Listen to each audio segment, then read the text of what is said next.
Bien, vamos a ver este mensaje. Voy a decir cómo se llama. El título es Saber humillarse. Es entre las cosas que debemos saber, es saber humillarnos. Yo supe la historia de una mujer que un avión le cayó un rayo en uno de sus motores y se despedazó el avión. Y esta jovencita cayó desde 3,000 metros de altura. La suerte que tuvo es como que toda la fila donde ella iba de 3 asientos se desprendió, hizo como un efecto hélice y cayó un poco más, cayó sobre el Amazonas, y cayó seguramente en los árboles y después de una caída de 3,000 metros fue la única sobreviviente de ese accidente.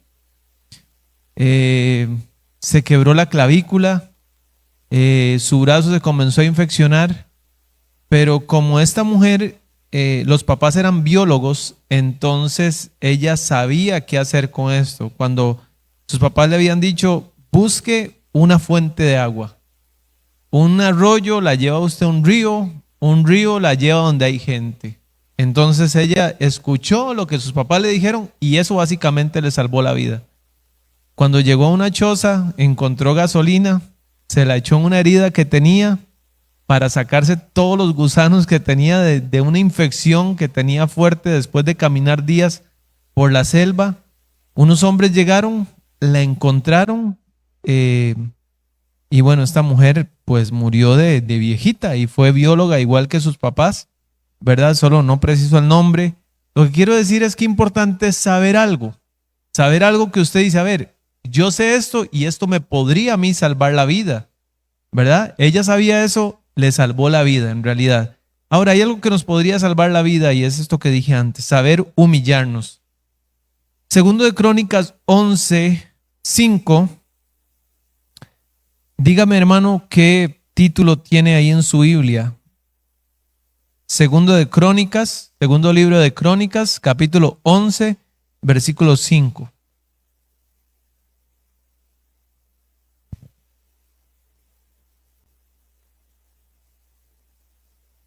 Prosperidad de Roboam. Qué bonito hablar de prosperidad, ¿sí o no?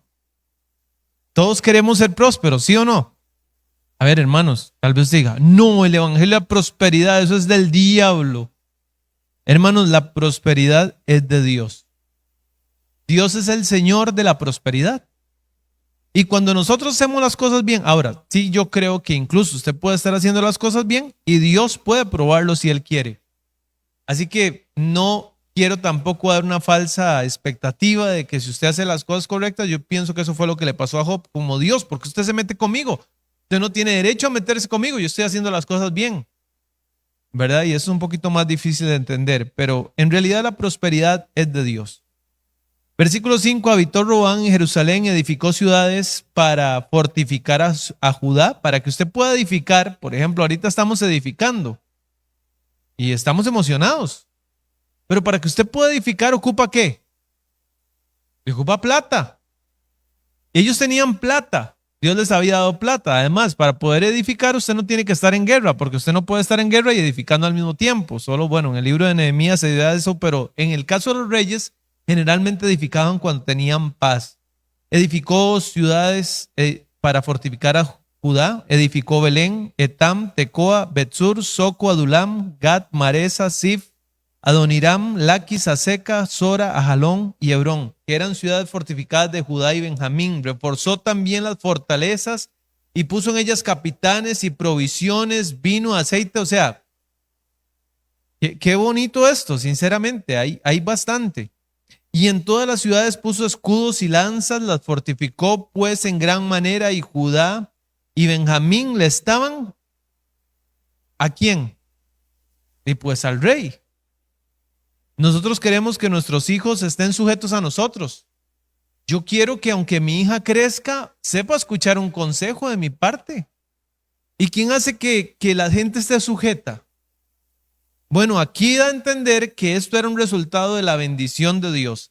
Y los sacerdotes y levitas estaban en todo Israel, se juntaron a él desde todos los lugares donde vivían, porque los levitas dejaban sus ejidos y sus posesiones y venían a Judá y a Jerusalén pues Jeroboam y sus hijos los excluyeron del ministerio. Recuerde que a este momento estaba el reino dividido. Estaba el reino del norte, que era Israel, el reino del sur, que era Judá, y básicamente la capital del sur era Jerusalén, era el lugar donde estaba el templo de Dios. Los del norte se habían hecho otro templo y básicamente los estaban echando. Entonces los levitas verdaderos se estaban pasando al rey Roboam. Esto es bueno. O sea, para Roboam esto es muy bueno. Dice que los excluyeron del ministerio. Versículo 16, tras aquellos acudieron también de todas las tribus de Israel los que habían puesto su corazón en buscar a Jehová, Dios de Israel. Y vinieron a Jerusalén para ofrecer sacrificios a Jehová, el Dios de sus padres. Así que fortalecieron el reino de Judá y confirmaron a Roboam, hijo de Salomón, por 3 años. ¿Por qué por 3 años? Porque 3 años anduvieron en el camino de David y de Salomón. ¿Cuál camino es ese? Un camino de honra a Dios, un camino de reverencia, un camino de obediencia, un camino de sumisión, un camino un camino donde estaban, de verdad iban de la mano con Dios. Todo muy bonito, hermanos, pero solo 3 años. ¿Cuánto puede cambiar una persona en 3 años? Uno dice, qué bonito, no sé, ver a ver a don Alex bien, ver a don Michael bien. Y si pasan 3 años bien y de un pronto a otro una persona de ahí dice, no, ya no quiero nada con Dios. Ve lo que dice el siguiente capítulo, vamos a ver ahí, no tiene un título específico, bueno, dice Sisac invade Judá. Yo le puse un título, el declive, la caída. ¿Qué dice el versículo 1? Cuando Roboam, capítulo 12, versículo 1. Cuando Roboam había consolidado el reino, ¿qué dice? Dejó la ley de Jehová. Y cuando él dejó la ley de Jehová, adivine qué hicieron los demás. Adivine qué pasa si yo dejo la ley de Jehová. O sea, si yo me voy para el mundo va a ser llamativo para mis hijas. Y mis hijas van a dejar la ley de Jehová junto conmigo, junto con mi esposa. Pero vean, hermanos, que como diría uno, y perdón por decirlo así con palabras tan elegantes, pero vea qué puñalada. O sea, el Dios que lo estaba bendiciendo, el Dios que le estaba dando todo, Roboam le pega la puñalada. Se sintió fuertecito, se sintió autosuficiente, ya tenía bastante plata, ya tenía bastante paz, ya tenía bastantes cosas. Entonces le dio la espalda a Dios. Dejó la ley de Jehová. Y por cuanto se habían rebelado contra Jehová, está muy clarito, por cuanto se habían rebelado contra Jehová, en el 5º año del rey Roboam subió Sisac, rey de Egipto, contra Jerusalén, con 1,200 carros y con 60,000 hombres de a caballo. Mas el pueblo que venía con él de Egipto, esto es, de libios, suquenos y etíopes, no tenía número. Y tomó las ciudades fortificadas de Judá y llegó hasta Jerusalén. Entonces Dios en su misericordia le manda a este rey un profeta llamado Semaías. Y le manda un profeta Semaías a Roboam y a los príncipes de Judá, dice el versículo 5, que estaban reunidos en Jerusalén por causa de Sisac, y les dijo, así ha dicho Jehová, ¿vosotros qué? O sea que dejar la ley de Dios es dejar a Dios. Hermanos, dejar de leer la Biblia es dejar a Dios. Dejar de obedecer la Biblia, dejar de meditar en la Biblia, dejar de memorizar la Biblia, es dejar a Dios. Vosotros me habéis dejado y yo también os he dejado en manos de Sisac. y los príncipes de Israel y el rey, ¿qué hicieron? Se humillaron. Se humillaron. Hay que saber humillarse. O sea, cuando las cosas se ponen, qué duro, porque uno dice, Dios, que aquí vengo sin cara para presentarme delante de usted, decir, soy un cara de barro. Es más, Satanás va a querer usar eso para que usted no se acerque a Dios, porque le va a decir, vea, usted le dio la espalda a Dios. Dios lo tenía a usted aquí con todo. Usted le dio la espalda a Dios y ahora sí, ¿verdad? El Dios bombero. Sí, ¿verdad? Mejor no busco a Dios. Pero en realidad eso es lo que tiene que hacer. Y eso es lo que tengo que hacer yo.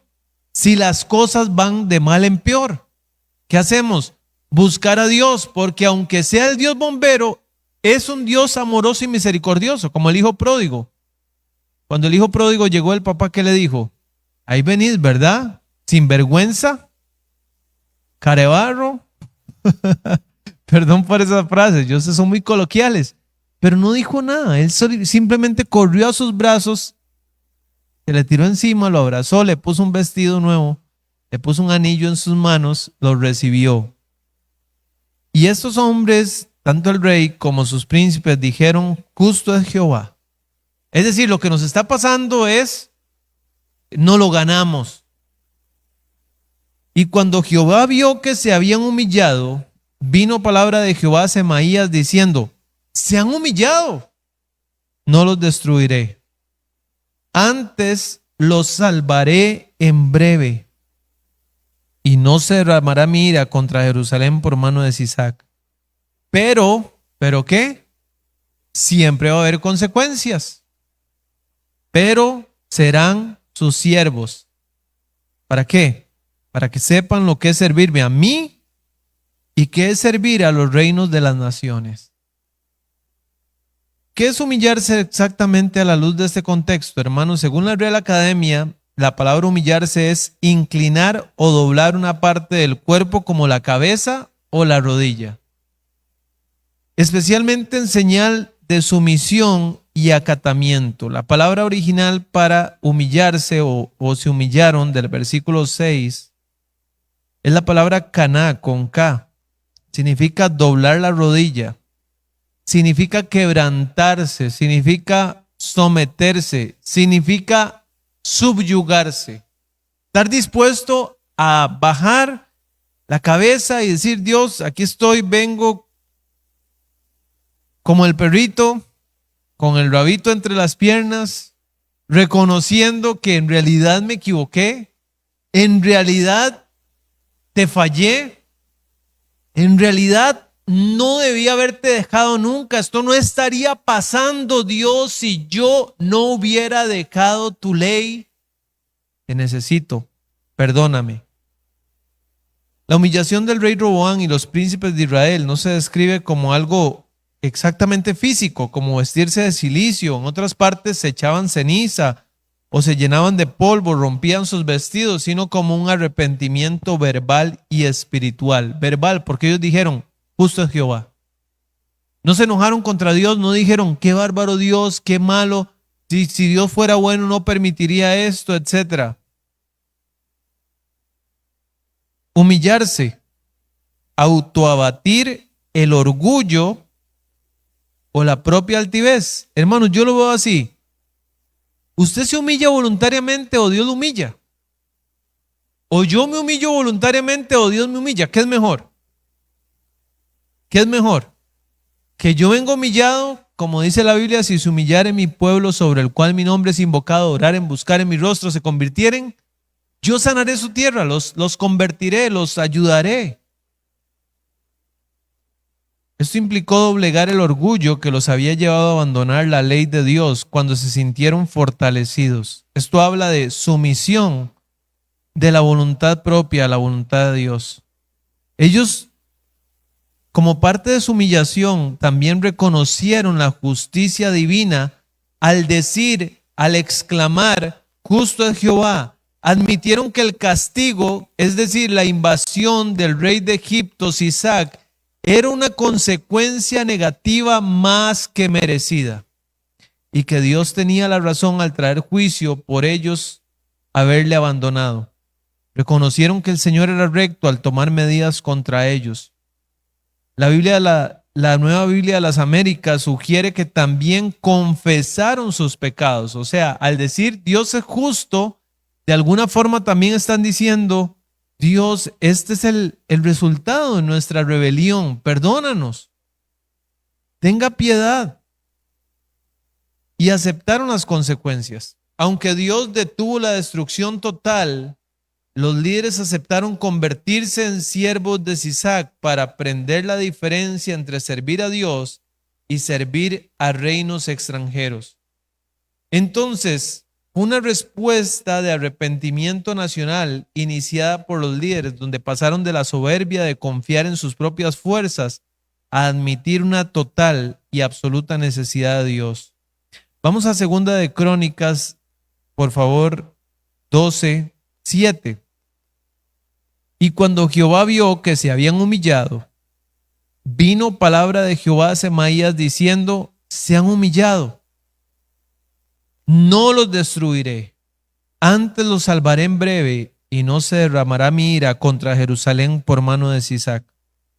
El anterior y este versículo marcan el momento exacto en que la misericordia interviene para cambiar el destino de Jerusalén. Aunque el juicio era inevitable, la actitud del corazón de los líderes, dice la Biblia, que modificó la intensidad y el método del castigo. Es decir, Dios iba a destruir todo. Pero en el momento que alguien se humilló, o varios se humillaron, dice la Biblia que Dios dice, ok, yo he escuchado a un pastor que yo he seguido por muchos años, se llamaba John MacArthur, que cuando ellos ejercían disciplina de iglesia, tal vez por una persona, qué sé yo, un ejemplo, una persona que cometió adulterio y estaba impenitente, es decir, que no quería mostrar arrepentimiento, entonces el grupo de ancianos se le acercaba a la persona y le decía que lo iban a remover de la membresía de la iglesia. Hablaban con la persona, si la persona no manifestaba un arrepentimiento, se le confirmaba que en la próxima cena del Señor se iba a anunciar que esa persona iba a ser removida de la membresía de la iglesia por impenitente, por no arrepentirse. Pero que siempre antes de esa cena del Señor, él esperaba hasta el último segundo, cerciorándose bien con los ancianos, que esa persona no estuviera ahí entre los que estaban en el culto, por decirlo así, y que tuviera una actitud de arrepentimiento. O sea, ¿qué tal que, aunque esa persona en el momento que lo confrontaron dijo que no estaba arrepentido, quién quita que el día que ya iba a ser removido de la membresía, llegaba ahí con un corazón contrito y humillado, iba a ser bienvenido, iba a ser recibido? Pues eso en realidad es una, como decirlo así, una representación de la gracia de Dios. Dios está ahí, igual otra vez, como el padre del hijo pródigo, esperando que lleguemos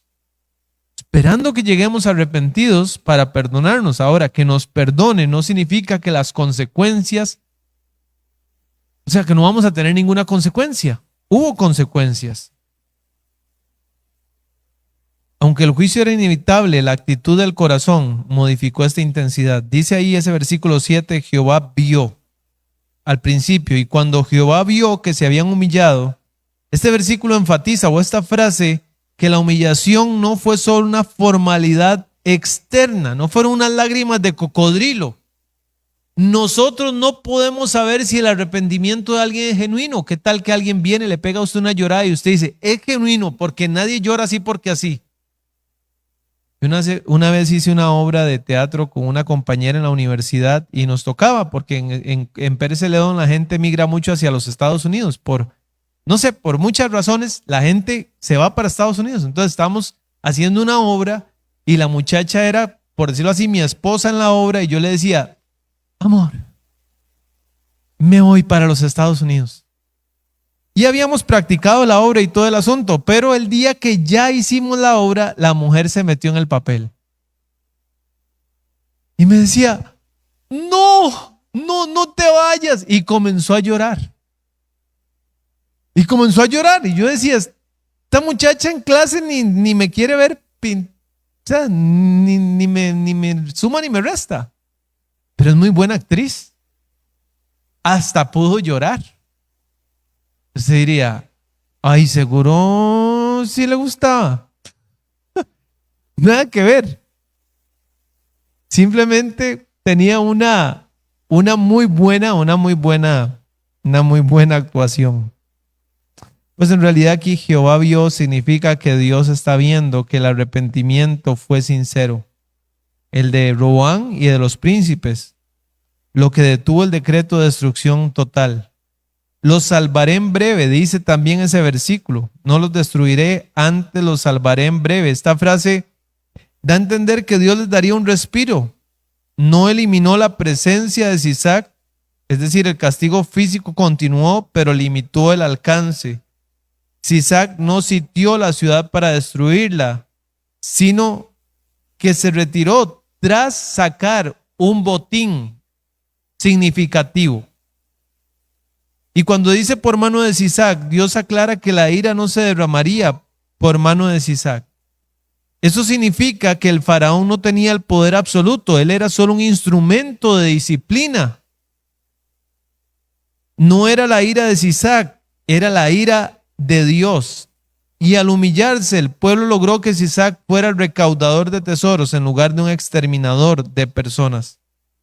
Aquí se ve claramente que el juicio no es una sentencia fija, sino que puede ser mitigado, hermanos, por la respuesta humana. ¿Cuál respuesta? ¿Cuál respuesta? Pues la humillación. O sea, es lo único que dice que hicieron. No dice que hicieron un culto evangelístico, que hicieron una vigilia, que hicieron ayuno. Lo único que dice es que se humillaron. Entonces yo lo que estaba tratando de ver es cómo puedo saber cómo humillarme. De manera que si ya yo persistí en un pecado al punto de que sí o sí va a venir consecuencia, o sea, ¿cómo puede ser esa consecuencia lo menos grave posible? Porque repito, Dios en realidad siempre está esperando que nos arrepintamos. Vamos a ver algunas implicaciones negativas de la invasión. Primero, ellos perdieron la soberanía. Judá pasó de ser un reino independiente a un estado en vasallo de Egipto.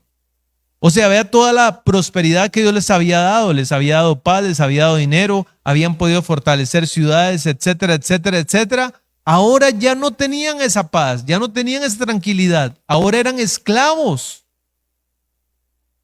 Dios permitió que fueran siervos de Sisac para que aprendieran la diferencia entre servir al Creador y servir a un imperio extranjero. Segunda de Crónicas 12:8.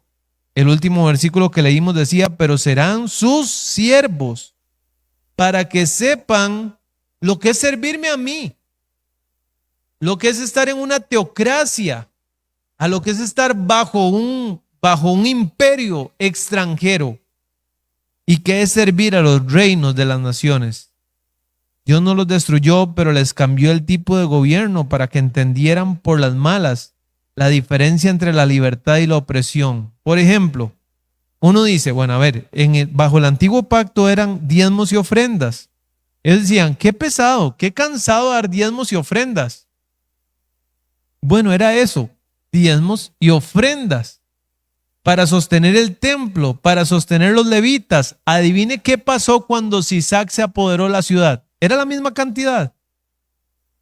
No era la misma cantidad. Los impuestos eran mucho más.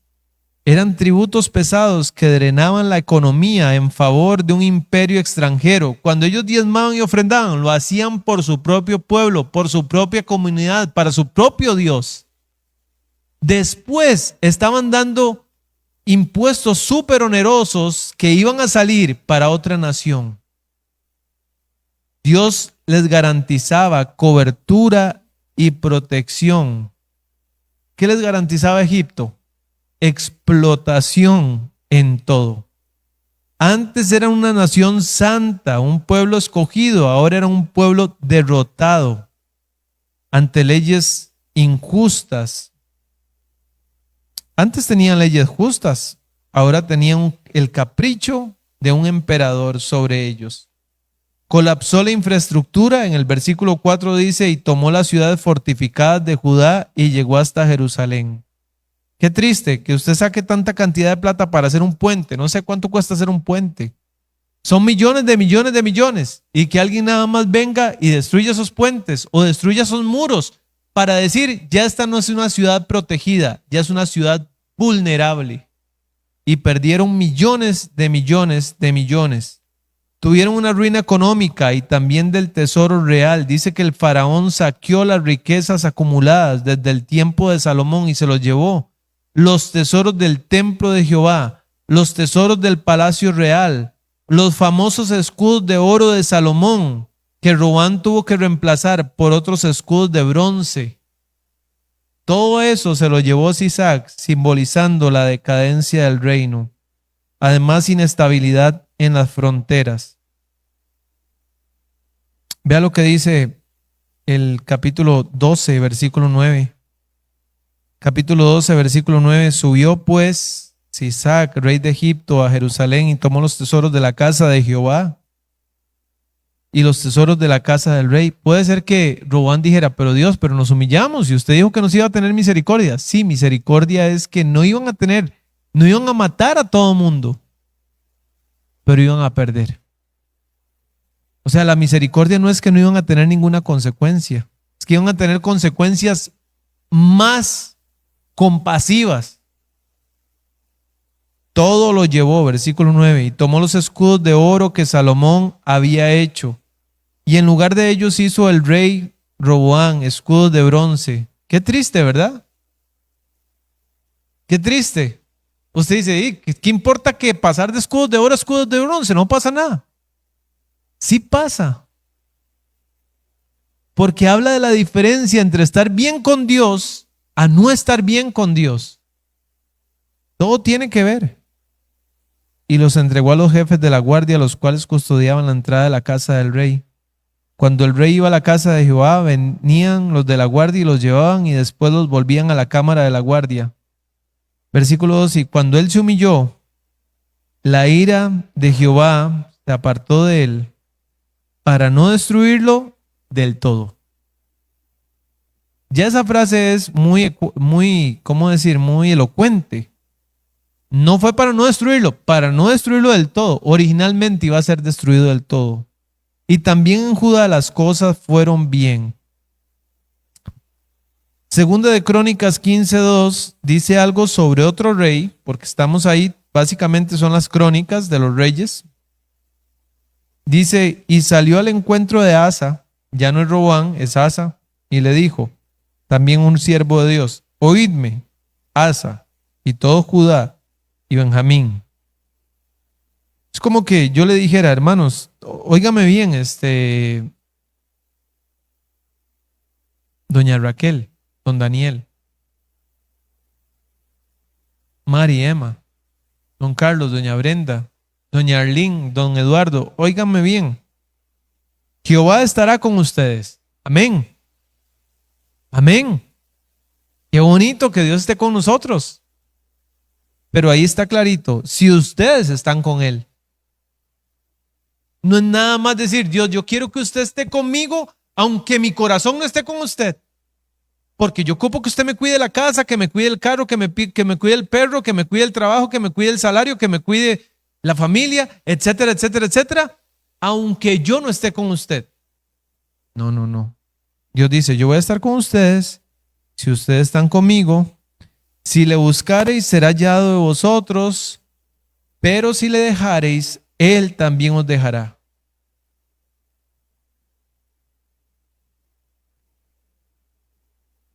Copiado. Hermanos, usted tiene una familia muy bonita. Gloria a Dios por eso. Eso no siempre va a ser así si usted deja a Dios. Es triste ver personas que han estado incluso como pastores sirviendo en la obra del Señor, decidieron dejar al Señor y todo se vino abajo. Ustedes saben de qué estoy hablando, ¿verdad? O sea, me refiero a que esto no pasa en una parte, pasa en todas partes. Mas si le dejares, él también os dejará. Muchos días ha estado Israel sin verdadero Dios, sin sacerdote que enseñara, sin ley. Pero cuando en su tribulación se convirtieron a Jehová, Dios de Israel, y le buscaron, él fue hallado de ellos. Vamos a leer rápidamente Amós 4. Amós 4. Amós 4:4. Oseas, Joel, Amós, Abdías. Amós 4:4.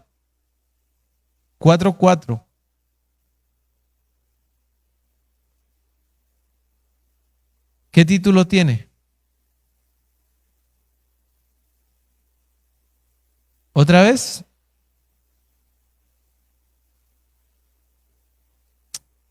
Uno dice, qué bonito, por lo menos, bueno, Dios castigó a Roboam, a los príncipes, y ellos ¿qué dijeron? Sí, Dios tiene razón, Dios es justo, lo que nos está pasando es porque somos cabezones. Listo, nos humillamos y vamos a cambiar de rumbo. Pero aquí dice que aunque Israel es castigado, no aprende. Vea lo que dice. Id a Betel y prevaricad, aumentad en Gilgal la rebelión y traed de mañana vuestros sacrificios y vuestros diezmos cada 3 días y ofreced sacrificios de alabanza con pan leudado y proclamad, publicad ofrendas voluntarias, porque así lo queréis, hijos de Israel, dice Jehová. Os hice estar a diente limpio. Uno dice, qué bonito, con los dientes limpios. ¿Qué significa diente limpio? Que no tenían nada que comer. Ni tenían que lavarse los dientes, no les quedaba comida entre los dientes, no había comida. Y hubo falta de pan en todos vuestros pueblos, ¿pero qué? O sea, Dios lo hizo adrede, para que cuando se sintieran sin comida, dijeran, este es el momento de humillarnos a Dios para que Él nos dé comida. Mas no os volvisteis a mí, dice Jehová. También, versículo 7, otra cosa, os detuve la lluvia 3 meses antes de la siega. Esto generaba un colapso en la agricultura. Ellos dependían totalmente de la agricultura. E hice llover sobre una ciudad y sobre otra ciudad no hice llover. ¿Sobre cuál ciudad se hizo llover? Pues la ciudad que está sometida a Dios. Sobre una parte llovió y la parte sobre la cual no llovió se secó. Y venían 2 o 3 ciudades a una ciudad para beber agua y no se saciaban. Estaban necesitados, están hambrientos, sin plata, sin cosechas, con sed. Había sequía. Era el momento apropiado ¿para qué?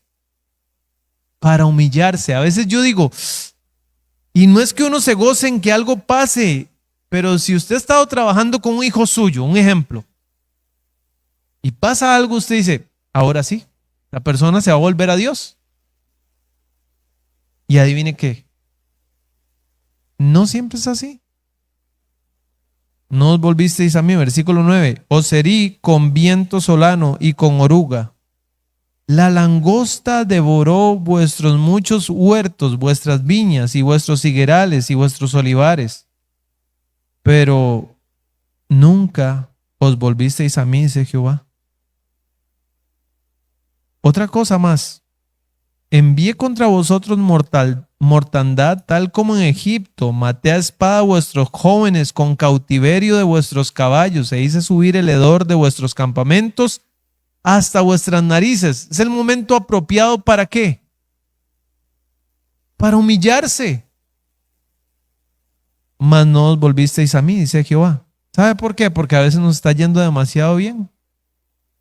Y cuando ya nos sentimos fuertes, cuando nos está yendo demasiado bien, es el momento más peligroso.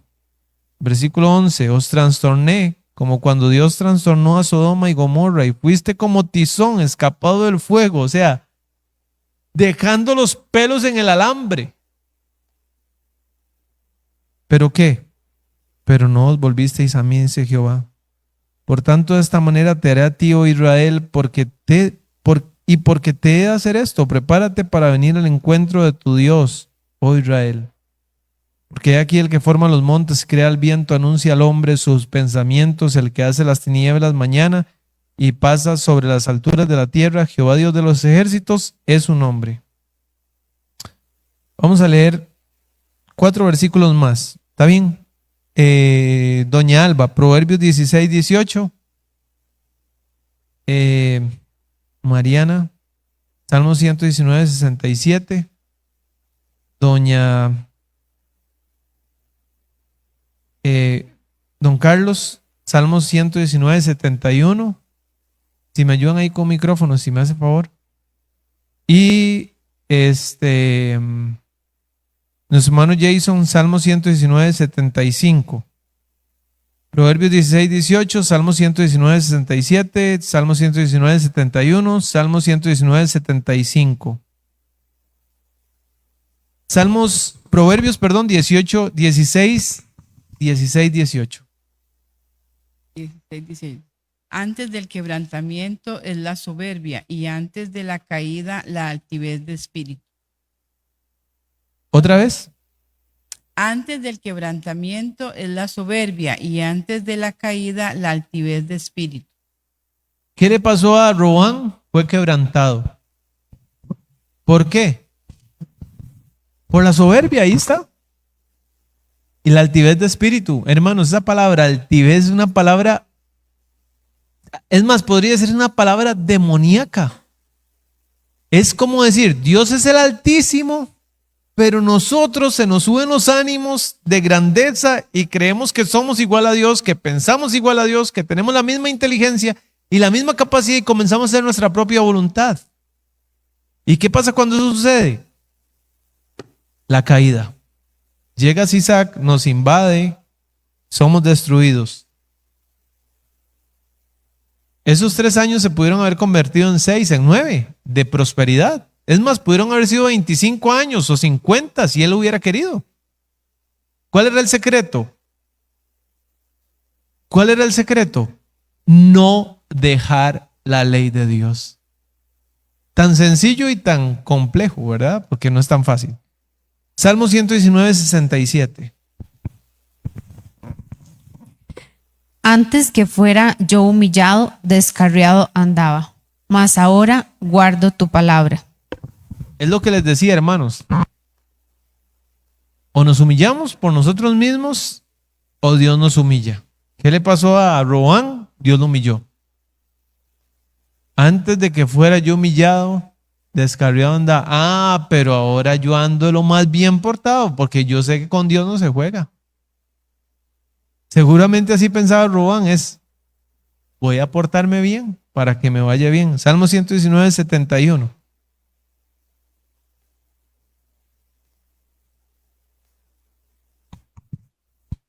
Bueno me es haber sido humillado para que aprenda tus estatutos. Qué bueno es que Dios nos humille, ¿sí o no? Si nosotros estuviéramos yendo lo malo y nos sigue yendo bien, vamos a pensar que vamos por un buen camino. El salmista dice, no, para mí es bueno. ¿Sabe que está reflexionando sobre el valor espiritual de la aflicción y de las pruebas? Muestran la respuesta ante el dolor, no es la queja, sino buscar la enseñanza divina para seguir adelante. En realidad lo que está diciendo es que Dios se metiera conmigo es un acto de amor, porque Él hubiera podido dejarme que yo siguiera y siguiera y siguiera, pero no lo permitió. Entonces, bueno. Y el último, Salmo 119, 75. Conozco, oh Jehová, que tus juicios son justos y que conforme a tu fidelidad me afligiste. ¿Qué dijo Roboam? ¿Justo es Jehová? Es decir, ¿por qué me está pasando esto? En realidad Dios no quería que me pasara esto. Pero conozco que Jehová es justo. Sus juicios, sus castigos, sus paletacitos son justos. Y que conforme, porque Dios es fiel, porque Dios es amoroso, más bien nos aflige. Porque tal vez si usted fuera Dios, o si yo fuera Dios, yo diría, ¿no quiere seguirme? Bueno, que haga lo que le da la gana el resto de su vida, para que le vaya mal toda la vida. Dios pudo haber tenido en sus manos la posibilidad de que a Roboam le fuera mal toda la vida. Sin embargo, lo detuvo. Y él reaccionó y se humilló. Hermanos, también eso que leyó nuestra hermana doña Alba es al contrario. O sea, cuando usted se humilla, la Biblia dice, el que se humilla, ¿qué? Será enaltecido. Si usted dice, ahorita no hay una consecuencia visible sobre mi vida, bueno, mejor, entonces humíllese de una vez y manténgase humillado mañana y pasado mañana y todo el 2026 y todo el 2027. ¿Y qué pasa si usted pasa humillado el 2026, el 2027, el 2028? Adivine qué va a pasar. Que Dios va a estar con usted. Que usted va a ver la bondad de Dios en cada cosa, hasta en las pruebas. Si fuera que así Dios lo quisiera. Pero lo normal es que Dios nos bendiga cuando hacemos lo correcto. Y que vengan juicios, humillaciones, aflicciones. Conforme a tu fidelidad me afligiste. Aflicciones cuando no estamos por la senda correcta. Padre Celestial, como se llama el mensaje, saber humillarse. Dios, yo te pido que doña Joana, don Alex sepan humillarse, Matías, doña Alba, doña Adriana, Dilana, Melissa, don Daniel, doña Raquel, Leslie, Oscar, doña Zairi, Stephanie, Yadira, don Emma, doña Mari, don Carlos, Valeria, doña Arlene, Aarón, don Abelardo, don Javier, doña Cindy, nuestro hermano Jason, don Isidro, don Michael, Juanjo, Taira, cada uno de los niños, cada una de las personas que nos estarán escuchando, yo, y además vemos que en ese texto la clave fue que el rey, el que estaba en la cabeza de todo, él se humilló. También la clave para la destrucción fue el rey, porque cuando él dejó la ley, todo lo demás la dejaron. Es como dice la Biblia, destruye al pastor y las ovejas serán dispersadas. Nosotros somos el sacerdote del hogar. Y Satanás está dispuesto a pagar un alto precio por nuestra cabeza, de manera que también toda nuestra familia se pierda. Señor, que sepamos humillarnos. Es más, es tan increíble este texto que ni siquiera dice cómo se humillaron. No dice que cayeron de cabeza, que pegaron la frente en el piso, que se arrodillaron. Simplemente dice se humillaron. Es decir, cada uno de nosotros sabe también dentro de su fuero más interno qué es para mí humillarme ante Dios. Simplemente reconocer que ese camino que tomé no me llevó al mejor puerto. Reconocer, Señor, que le fallé. Reconocer que hay camino que al hombre le parece derecho, pero su fin es camino de muerte. Reconocer que dejé la ley de Jehová. Reconocer que dejé de depender de Dios. Reconocer que dejé de seguir sus consejos, sus caminos. Arrepentirse de corazón, porque dice que Jehová vio que él se había arrepentido. Nosotros podemos aparentar una cosa delante de la gente, pero delante de usted no podemos aparentar. Queremos saber humillarnos, Señor. Queremos saber volvernos. Queremos que tu presencia esté con nosotros, como dijo Moisés. Si tu presencia no ha de ir conmigo, no nos saques de aquí. Queremos que tu presencia esté con nosotros en el 2026, en el 2027, como decía ese pasaje que leímos ahora. Si vosotros estuvierais con Él, Él estará con vosotros. Si le buscareis, será hallado de vosotros, mas si le dejareis, Él también os dejará. Señor, que veamos que usted también nos pone una responsabilidad a nosotros. No es nada más que usted esté con nosotros, es que nosotros también estemos con usted. Te lo pido, Señor, que sepamos arrepentirnos, que sepamos humillarnos, si realmente queremos ver días buenos, como dice la Biblia, que vengan de su presencia tiempos de reposo. Si queremos de verdad, Señor, disfrutar las bendiciones que usted nos ha dado, tiene que ser en sujeción. Humillarse es eso, como leí ahora, estar dispuesto a quebrantarnos, a someternos, a subyugarnos, a doblar la rodilla delante de ti y decir: Señor, ¿qué quieres que yo haga? yo soy una persona dura, terca, obstinada, y quiero hacer mi propia voluntad, pero en realidad vengo delante de ti para dejar esa antigua naturaleza, hacerla morir y hacer lo que tú me pidas. Te pido eso, Señor, por mis hermanos, por mis personas, en el nombre de Cristo Jesús. Amén y amén.